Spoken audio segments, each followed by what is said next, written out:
Girl, stop playing.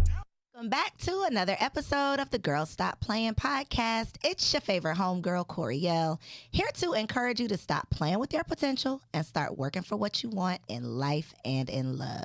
Y'all already know that I believe you can make the money and you can get the honey. You can have it all as long as you are willing to work. And it's my goal to bring you the information and the conversations that help you do just that. This week's episode is brought to you by... It's really brought to you by me because y'all need to buy my new book, y'all. It's called Nobody is Coming to Save You. I'm going to link it below, but it is full of inspirational short stories from Black women just like you who pulled themselves up, discovered their purpose, and figured out how they could save themselves without having to wait for somebody to come along and save them. Speaking of this new book, I have one of my co-authors in the studio today, Miss Casey Cooper. She is a trucking federal contractor, the CEO of the Compass Circle, and homegirl is out here getting to these coins. So we got to get into it. Welcome, Casey. Hi, Ko. Thanks for having me. I am so excited we were able to get into this. This, of course, for people who, follow me on Instagram, have been keeping connected with me. Y'all know Casey. We've done things together in the past, and anytime I have an opportunity to bring you on my platform, it's my pleasure to do so because you are amazing, but also because the industry that you're in, the access to the information that you have, I feel like Black people have been late to the party on this conversation. So get your notebooks out because this is going to be a good one. So I mentioned that you are in the trucking space. You're a federal contractor.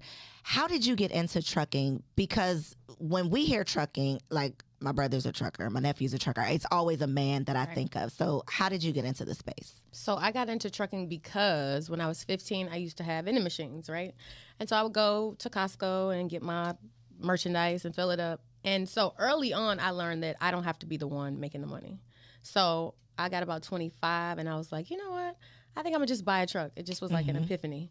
And I did buy a truck and I put a driver in it, but I ended up having to drive. So it didn't go quite as planned. It worked out later. Right. Yeah. But I mean, that's kind of where the thought came from.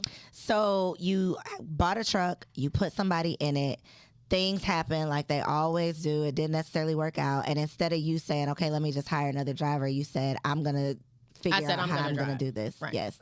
So did you end up like driving in the sense of just going to get your truck, or you got on the road and like started taking loads? When I was purchasing the truck, I was at DMV getting my permit because I knew somebody has to learn how to like move this thing. And then I drove for 4 years on and off. Shut up. I did. Did you? Yeah. What was that like?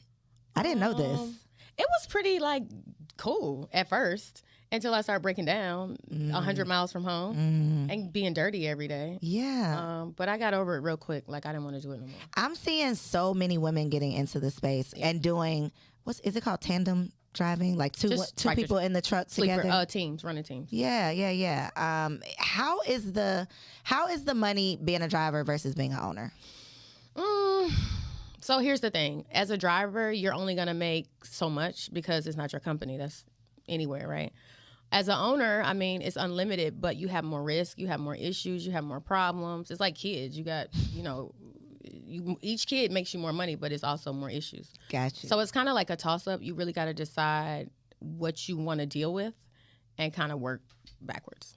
How do you show up as a woman, as an attractive woman, as a Black woman in these spaces, having these conversations when it is typically like a white male-dominated space?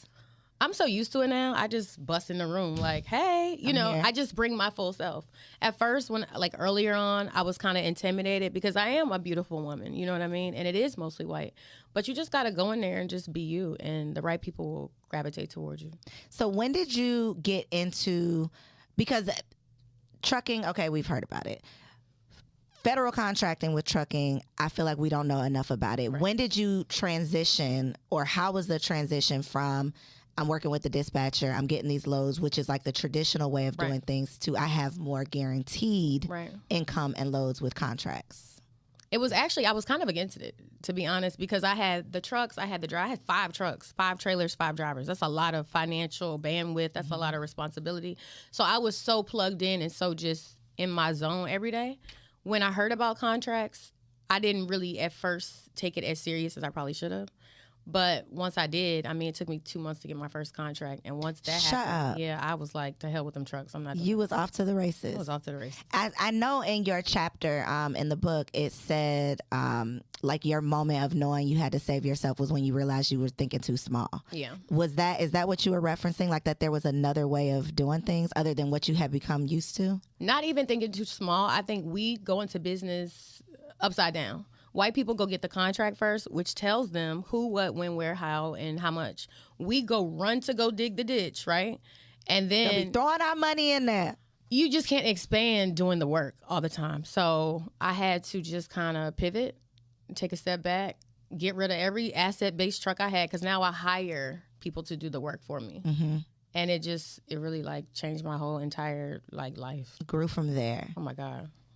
Okay, so I cannot still wrap my mind around 2 months to get in the contract. 2 months. Did you have to go through the certification process, or was that not a requirement of the contract? Because in my mind, and I think a lot of people, what holds us back is we're coming up with all of these obstacles that probably don't even exist. Right. So one of the obstacles that I, from the outside looking in, not knowing anything about it, is like, well, I have to be minority certified. I have to have all of those things. You did not need that before you got your first contract. To be registered in SAMS, you don't have to be in business for any amount of time. You just have to have an EIN number, a DUNS number, a business bank account, and that's it. So I got my first contract with just those things. Then later, I got a like almost $6 million contract, but that was through another certification. So the certifications do make you more attractive, but you don't have to have any. Yeah, just to get in the game, no, you don't need any. Okay. And SAMS is the System for website Management. that you register with. SAM.gov. And it's free. $6 million. Well, it's a little more than that now. Come on, it's a little more than that now. That was the first one. The first one. That was the third one, actually. Okay. So what would you say, aside from what I just said, like the challenges, the obstacles to getting started, what would you say is like the biggest misconception with being able to become a federal contractor? Like what's holding people back that you can just like dispel for them? I think most people think that they need all this equipment. They need all this, manpower. This is about facilitating the work the government needs. It's not about doing it yourself. Mm-hmm. So you can't do a $10 million project by yourself. You just can't do it. Right. You're going to have to bring in more partners. And so really in everyday life, that's how I work. I don't do a whole lot anymore. I hire out everything. I'm not doing nothing but overseeing. And that suits me much better. Yes. Yeah. And it's less risk because having all this equipment in your name. Right. Less on headache. The road, it definitely is a lot. When you got that first contract, though, and I know it's been years, but can you think back to what was the biggest challenge, like something you wish you would have known before you got it that we can help people who want to get one prepared with? On the first one? The first one. Nothing. It was great. Easy peasy. I never had to visit the facility. I got a great markup, and then I got another one 30 days later. And they just gave it to me. These are not contracts I had to bid for with no certifications. There was a need. I was in the game, and they called me and gave it to me. Okay, so without certifications, without you bidding, there had to have been, in my mind, again, I might just be putting a limiting belief out there, but was it just someone knew of you, and they were like you? No, the government don't work like that. It wasn't like you were a subcontractor and there was a prime that just hit you? No, I was the prime. So I'm a native of Virginia, so all my stuff started from there. Uh-huh. There was a contract in Northern Virginia, very close to D.C., for snow removal. It wasn't even for trucking. But I had so much past performance. I had been in business for 10 years at that point. They just picked up the phone and called me and was like, hey, can you do this? And I was like, shut up. And you said, give me that money. I did. And they gave it to me. So now are some of your contracts where you are the prime and then you're going out looking for subs? All of them. I don't sub to anybody because people won't pay you. That's the thing. That's the thing. You saying you're not the sub on anybody's contract. You only are the prime and then you hire out. I don't do business that way. You're not gonna pay me. I'm gonna pay gonna you. Be the one. Yeah. Wow. Okay. Yeah. So do you don't have to have a certification? Nope. Do you have to have your equipment first though? Nope. You don't even have to have equipment. It's real different. What? Yeah. How? Because Casey, how? These are federal reservations. It's federal property. So the same rules don't apply in the regular local world. It doesn't work like that. It's so much money in the budget. It's more money in the budget than companies and people on the planet to do the work. Right. So we end up getting thrown stuff look, you in the area, this is what we need. Please come do it. So you get the contract and then you go find people to fulfill. Yes. And in some cases, depending on where the contract is, the incumbent or the previous person that had the contract, let's say it's Asheville, North Carolina, right? There's not that many, I'm just going to use snow removal, for example. There's not that many snow removal companies in that area. So your subs will tend to be the same, but the prime always changes. Feel me? So it's the same guy waiting on me to call him in the area. It's just I'm getting the work. Why isn't he getting the work? Because he don't know no better. Because he ain't in Sam. That's like the difference between why all the people are driving the trucks versus... Hello. Wow. Next level information. Next level. And one thing that I've learned is that, and maybe it's not true, I hope that it is, that you can pass these contracts down. Yes and no. Kind of. Yes. Is this how other people Yes. have been creating generational wealth? So we talk about 8A certification. I'm in the 8A program. This is my... Tell us what that is. So 8A is it's a vehicle, it's a contract tool for women-owned minority companies who have disparities. We are disparaged. And so it allows... You don't look disparaged, girl. Well, I ain't no more. But I once was. And so it allows you to bypass the bidding process. So the government can give you contracts $7 million or less without having to bid. Got you. Okay, so go ahead. So you're in the 8A. I'm in 8A. The program lasts for 9 years. So what that looks like in real time is, let's say me or you or anybody else, we have a company, right? We get in the program. Your first 4 years are supposed to be like developmental because you're trying to figure it out, right? By years 5 to 6 to 7, each year they want to see the percentage of those contracts kind of go down, because when you get to year 9, they don't want you dependent on that vehicle. However, most people don't do that. If somebody's giving you all this money, you're going to keep taking it. So if you make $100 million in the life of the span of the 9 certification, they're going to kick you out. But at $100 million, who cares? Kick me out. Right, kick me out. But what they will do is get a younger 8A company to give the work that they left on the table, you know, the contracting officers that they know, and kind of bring them along and get the money that way. So for someone who is in this space, maybe they are a driver or maybe they are an owner and they have drivers, what would be the route for them to transition into the way you're doing it right now? So they need to definitely go to SAMS, www.sam.gov. That's free. Register. Get your paperwork together, get as many certifications as you can. Your phone can just ring because you are in there, and people won't tell you that, which is another misconception that I think is it's very limiting, you know, but it can happen. It happens to me regularly, especially once you start completing them and you get a good name and people start, you know, finding out about your company. And just kind of, you know, look and see what's out there. It's like 100,000 contracts that come out every single day all over the world. So there's no shortage of work. And at the end of the fiscal year, which we're past September 30th, but there's still money leftover. And there's also money for first quarter for next year. So it's money everywhere. And I'm assuming every contract is different. So you could have a contract for a year or more than a year. Yeah, typically they're 1 to 5 years. Typically they're like 5 years. You have like option 1, and then you can renew for the 4 years. But yeah, you're going to have longevity, great markups, less like energy. You're not out there digging the ditch no more. And less stress because you ain't out here posting on social media trying to get paid. Nope. You just post for fun. I hate it. Well, I post to educate. You do be doing some educating. Baby, listen, nobody can hang with me when it comes to... You be putting that content out. Listen. At the Compass Circle. At the Compass Circle. Check her out. Okay, so I know we're talking about trucking specifically in the transportation space, but I have heard and seen some of the craziest requests out there, like for things that you can get contracts for. Oh, yeah, okay. So outside of transportation, what are some of like the craziest things that you've seen? Toupees.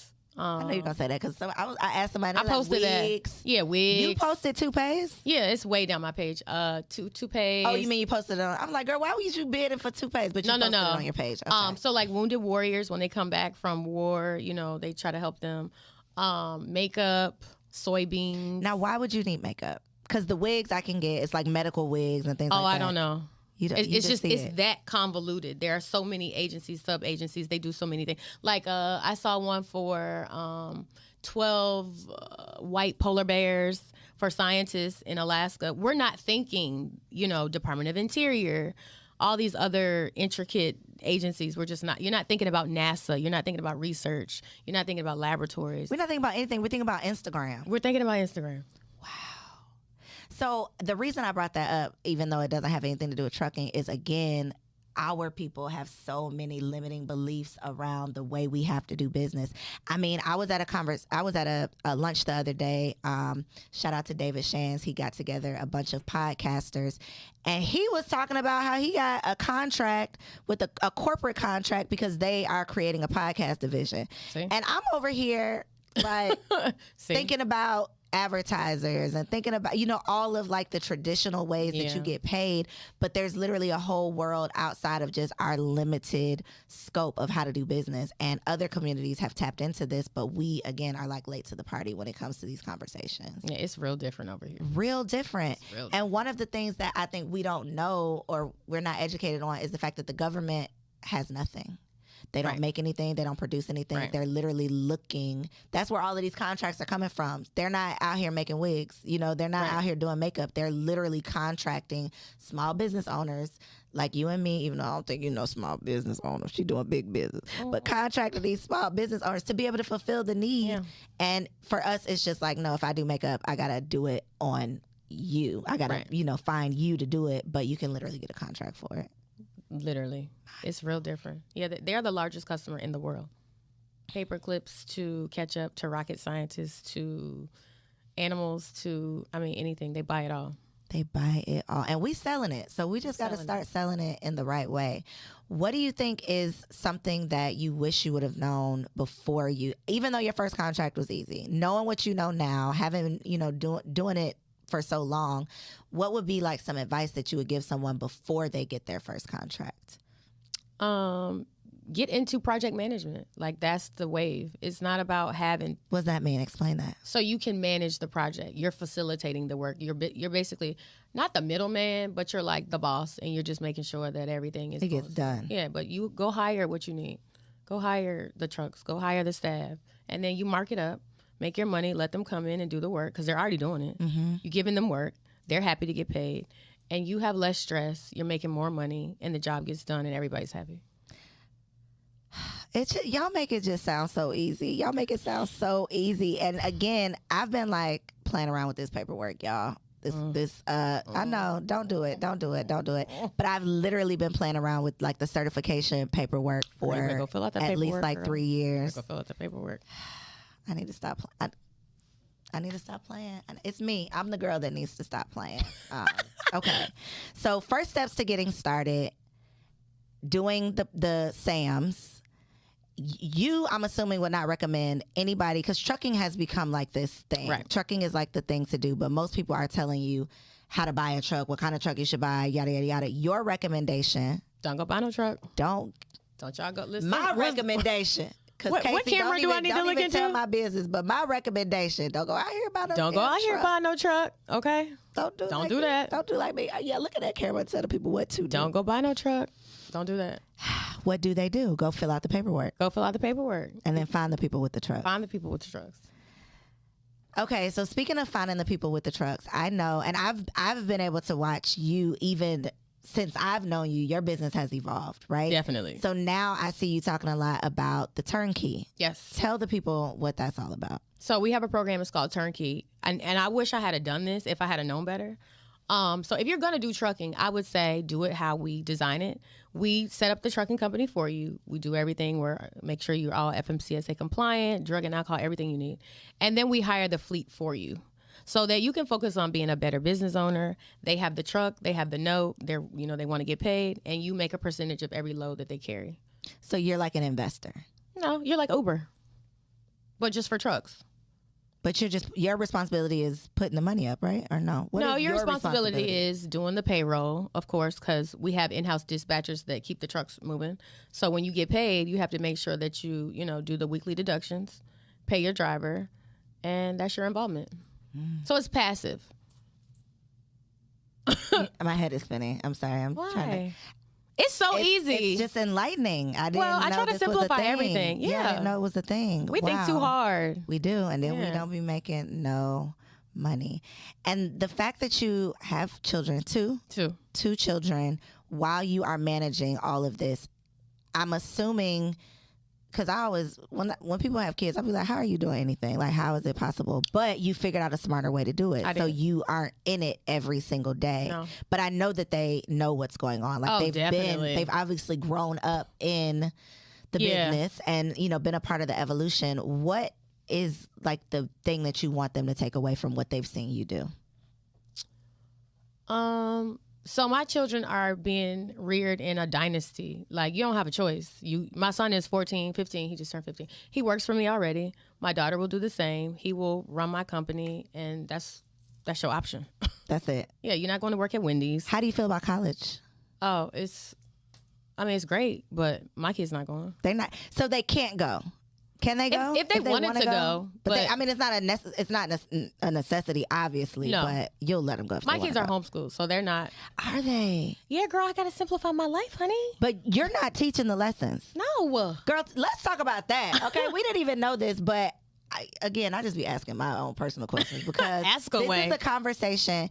Listen, I kid you not, today, just this morning, I went into my son's in Montessori. Okay.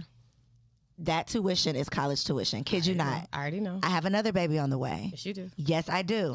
I went in there today and was like, hey, can you give me the price list for the infants? 30,000. Baby. I know. I came back outside. I said, baby. We got to have another retreat. Yeah, we cannot. No. No, it's not happening. He like, I'm telling you, we're in the wrong business. We need to start a school. And he keeps saying that, and I don't think he's joking. I think he's serious. So my question is, I say all that to say, how do you do homeschool without you being responsible for doing the homeschool? Because I outsource everything. I have a living nanny. We have professors that my kids meet with weekly, especially for like history. I'm not into the traditional. So they have. Yeah, me either. But I don't know about being responsible for the. Well, I'll give you the professor's number. You know, my kids learn about like Kemet and, you know, Real metaphysics history. and all that.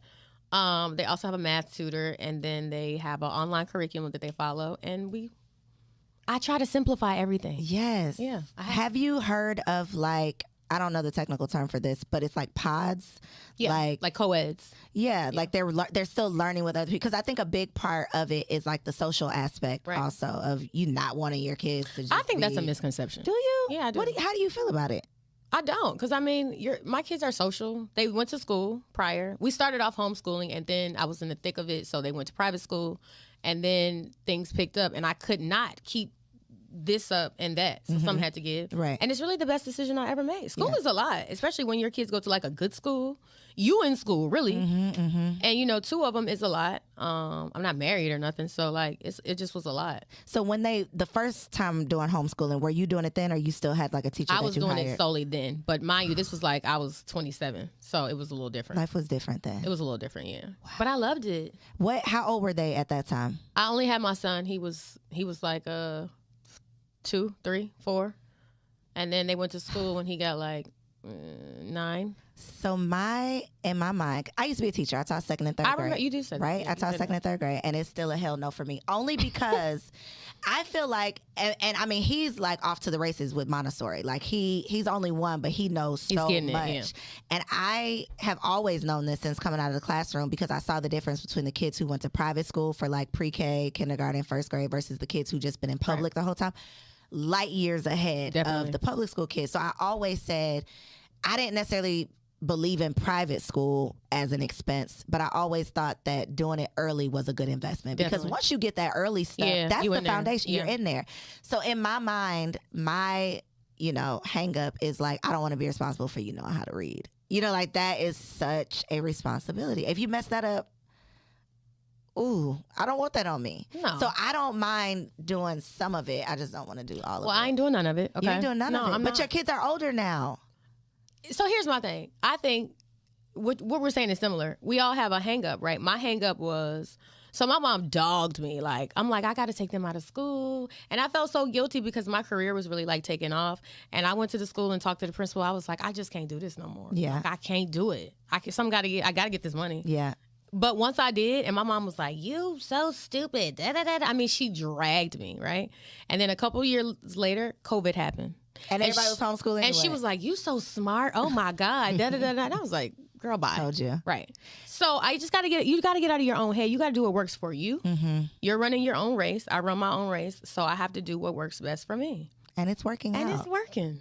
And that be the thing. They be having all that to say until it start working. And they be like, you know what? Yeah, put me on. What I got to do? Speaking of your mama. Speaking of my mama.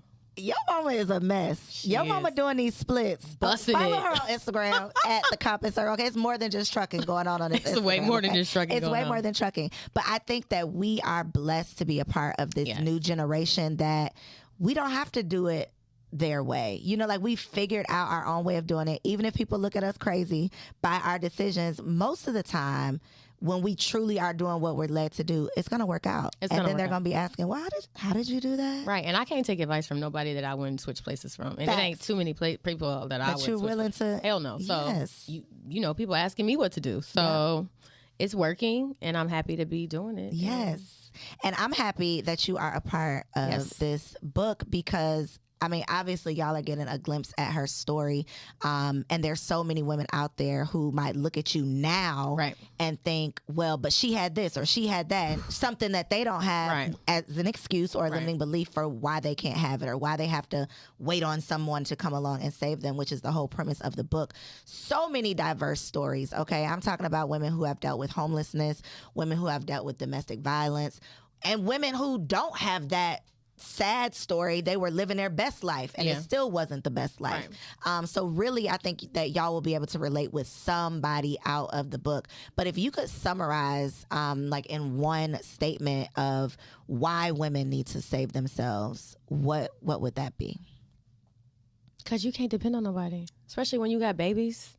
Like, I can't look at my kid and say, I can't figure it out.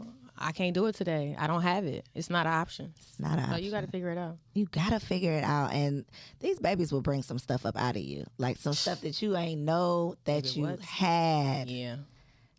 If it wasn't for my kids, I don't know what I'd be doing.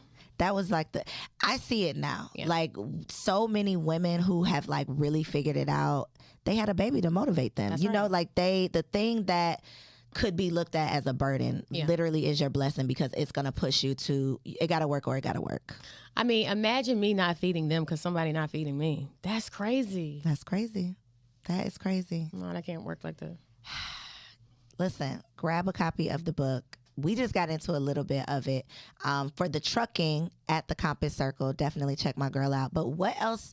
What do they need to know? Because I know they heard you say about this turnkey and they like, how do I turn the key? Where do I sign up? So look in this camera right here and let the people know how they can find you online. So we are so easy to find. We are at the Compass Circle on Instagram, YouTube, Facebook, and TikTok. And you can on TikTok too, girl? I'm on TikTok, real heavy, girl. You be dancing? No. Okay. I'll be educating. Okay, gotcha. And our website is www.thecompasscircle.com.